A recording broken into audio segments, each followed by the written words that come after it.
In the heart of Babadogo, a community once marked by struggle and limited opportunities, a story of hope and transformation is unfolding.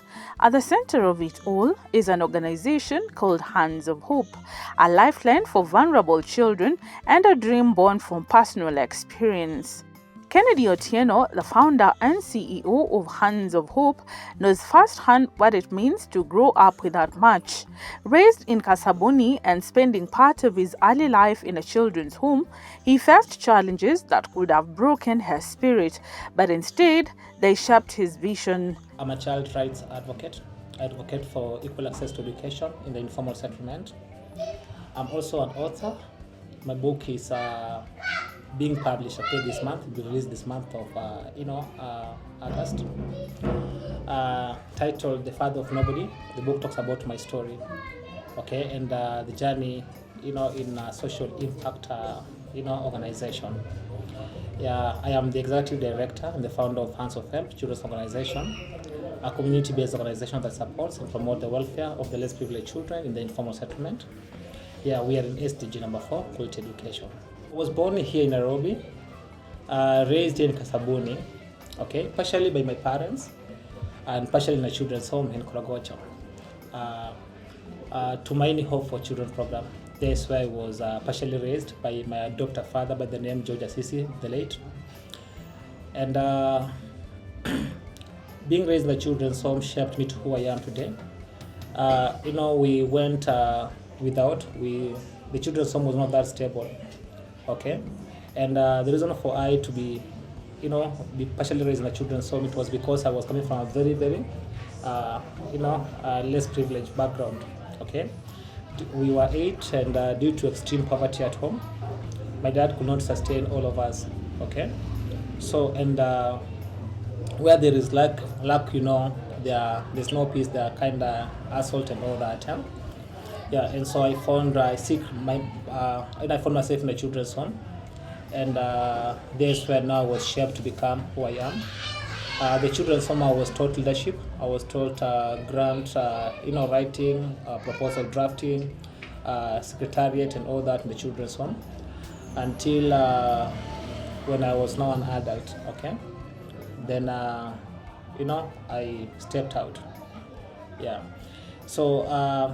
Being there, I saw, we lost some of us into early, drugs, criminal activities and all that. And some of us survived, okay?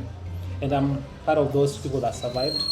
And so I got inspired that I was not the only child, rather I'm not the only child, the only person that has gone through that kind of experience in life. There are other people that are going through that right now, and others will go through it tomorrow if you don't do something today. Okay, so that is what convicted me to start the journey of impacting this community. After sitting for my KCSE, that is in 2012, sorry, there's an org in Belgium called Giraffe Project. They sponsored me through college, okay, also high school, okay. Yeah, and so they will pay my school fee, pay my rent, support me with transport here and there. And so I will trek to school and save that money meant for transport. And I will buy pens and pencils that come to this community and give 1 or 2 kids that were in need of that. So that is how Hands of Help began. Today, Hands of Hope operates 5 branches across Babadogo, reaching hundreds of children aged 4 to 18. The organization provides literacy programs, mentorship, and digital training, building a future where education and hope replace poverty and despair. Hands of Help is a registered community-based organization based in Kasabuni. Kasabuni is one of the villages in Babadogo ward. In Babadogo, we have 5 villages: Kasabuni, Kariadudu, Riverside, Babadogo, and Laundry. Okay. Now Kasabuni is known for crime, early marriages, okay, school dropouts, and all that. Actually, we have a very bad name outside there, but again, we are here to correct the impression. Okay. We are here to change the narrative. Most of the members of this community are self-employed. They are into Juakali. they're into boda boda, they're into vibanda. Despite the fact that we have so many companies in Babadogo, majority of those people employed there are not from this community. Yeah, it is something that we've battled for some time now. Yeah, but again, it is because we are regarded as people that we uneducated, which is not the case. We support and promote the welfare of the less privileged children in this community. We are into education. There is where my interest lies. Okay. Because education is the greatest tool that a father can leave to the child. Okay, and that is one thing that we are trying to promote in this community, the culture of reading, the culture of learning. Okay, yeah. So we are having a library that is free. Okay, and members of this community come there to do their remedial learning for free. Inside there is a teacher, okay, who will coach and who will guide them and all that. We are also into digital literacy, whereby we train them digital skills and all that. We are also into health. Basically, we focus on menstrual health and mental health, okay, and trying to dignify the dignity of a girl child in this community. Why? Because we have lost so many girls in early marriages because of what we can control. Okay, so for us, we do not just give them the sanitary towel. Okay, we give them the knowledge, the skills to take care of themselves during their menstrual flow.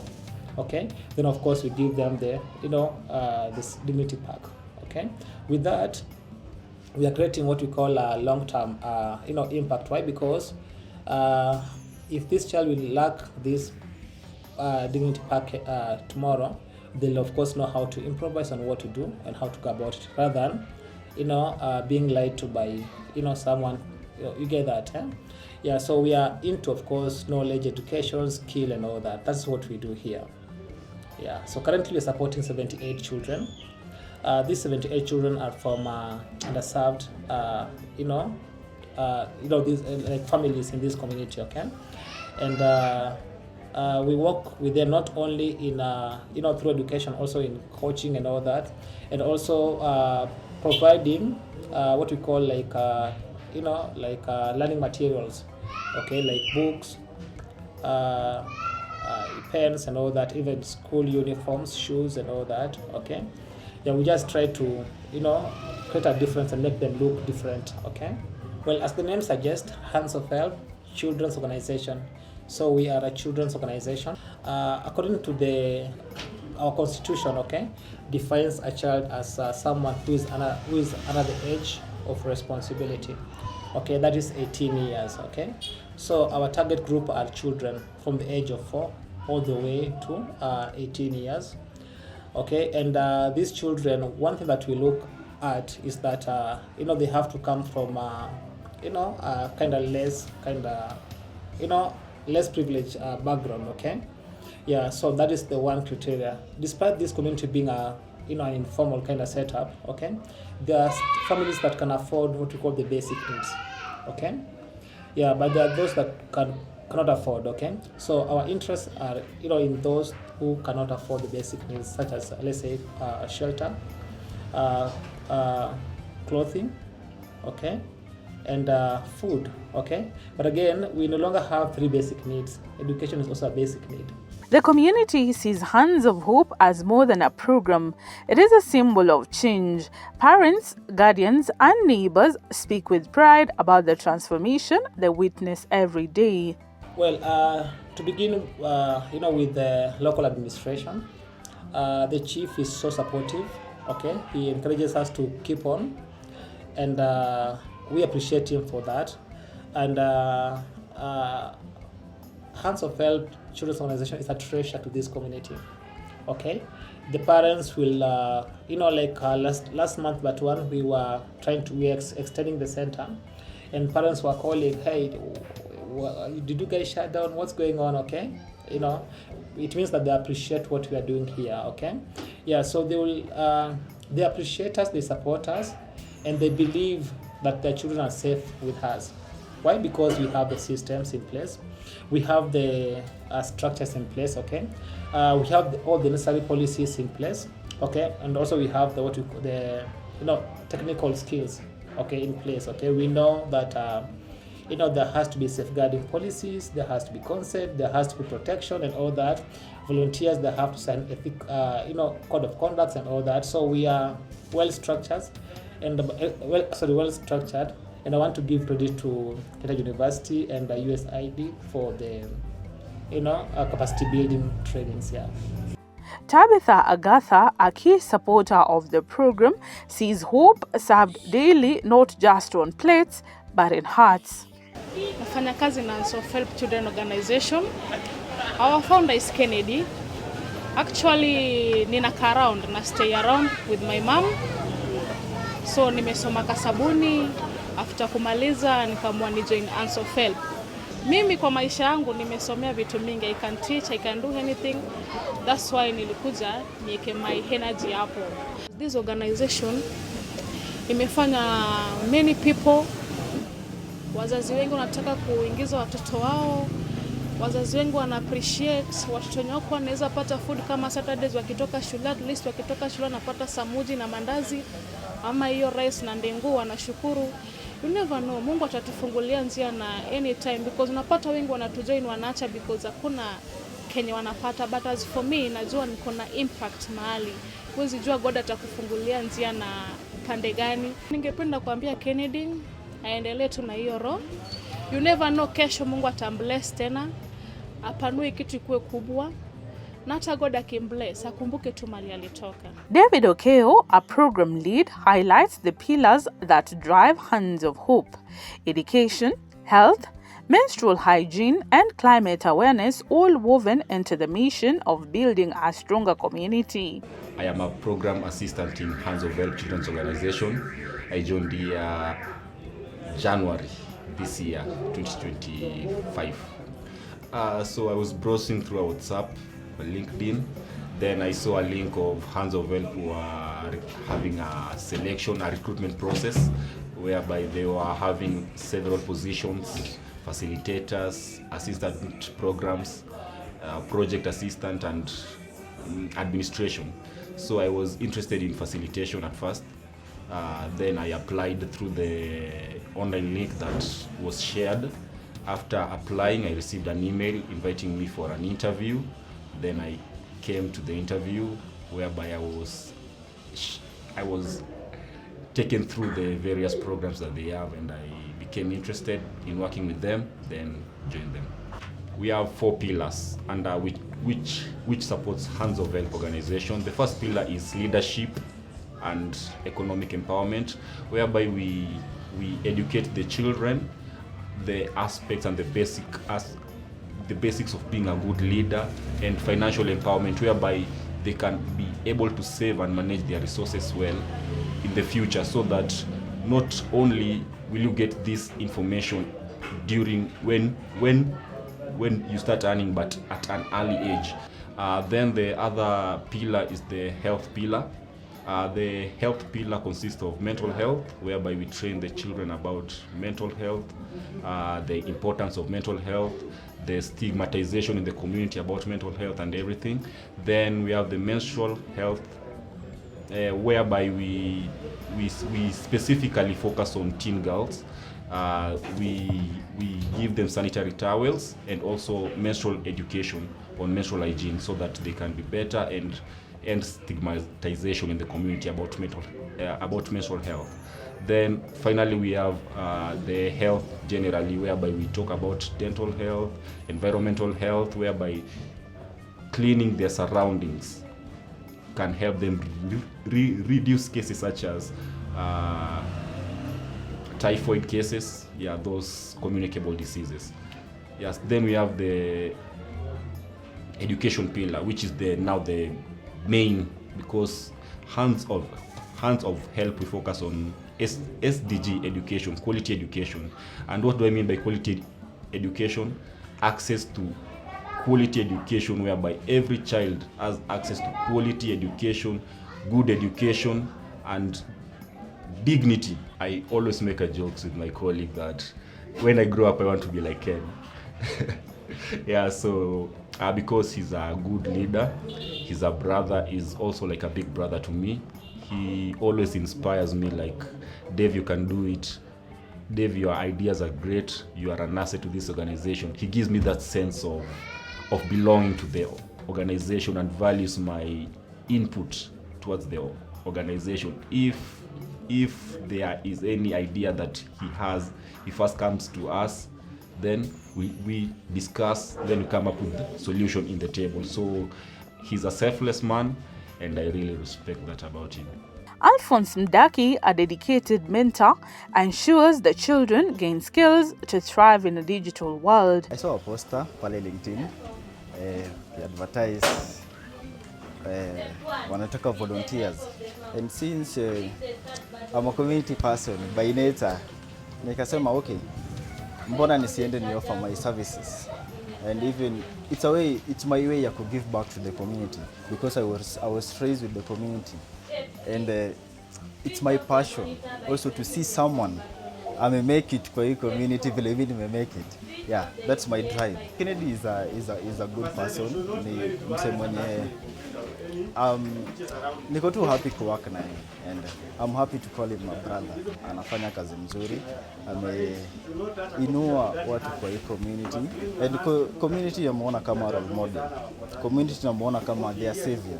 But perhaps the strongest voices come from those whose lives are being changed, the children themselves. Nilikuwa nafika tu nasema wanakuja answer help kusoma. Na hii kitu hapa kuna laibu vile inasaidia watoto ku grow and develop creativity and critical thinking. Sasa pia mimi nikaona pia mimi nikuje ni join nione kitu kitanisaidia nayo. Imenisaidia na viatu za shule. Nimebaiwa school uniform, nikabaiwa vitabu. Na hapa nyakati tunakuja zinanisaidia na textbook zenye zinanisaidia kusoma na learn more about education. Hizi computers zinasaidia watoto sana. Kama tumesema for example sisi tunatumia ni ya CBC. Hii CBC tukisoma hapa hizi vitu za computer inatusaidia tuna learn more na tunajua vitu computers na benefits zinatusaidia sisi katika kwa maisha yetu. Kama kusearch vitu kama say for example tumepewa English, tunakuja tunatumia computer kusearch the definition of the hizo terms zetu tumepewa. Mimi nimetoka kwa estate inaitwa Kasabuni. Hii organization nilikujanga 2020 ndio nilijoiningi. Nilikuwa tu napiga laps huku kwa estate, na niko na hii organization imeandikwa Hands of Help, na nikakujanga niko nimefunguliwa, nikaenda kwa ofisi zao, nikauliza kama mtu anaweza join, nikaambiwa anaweza join, na registration nikaambiwa ilikuwa 130, nika register, and that's how nilikuwa part of this organization. Nikiwa hapa nimelearn vitu mingi, nikalearn kuwa courageous, loving, unapenda wenzako, penye pia unajipenda, na pia obedience, kuna respect kwa wakubwa wako. Ningependa nikuwe president. Ningependa kusema azidi educate na azidi kusaidia watoto wengine wenye wanataka kusaidiwa. Kama sisi pia tuko tunajua ndio tumekuja hapa hivi akatusaidia. Sasa hivi tunajua vitu mingi kuhusu Self Children Organization. Ningependa kuambia Kennedy pia endelee hivyo, ndio aendelee expand this organization ili saidie watoto wengine, asirudi nyuma, aende mbele. Na pia nilikuwa naomba pia nikiwa mkubwa ningepata usaidizi yote, ningekuja pia ni boost. But this journey is not without challenges: limited funding, lack of enough learning resources, and the constant need for more support to sustain programs. Well, one of the biggest challenges has always been the team. Okay, we have standards. We have raised the bar so high. Okay, and we want to deliver, okay, to this community. Okay, but again, you're not able to pay someone salary. Okay, so you will attract substandard. You get that? Eh? Yeah, so that has been the biggest challenge.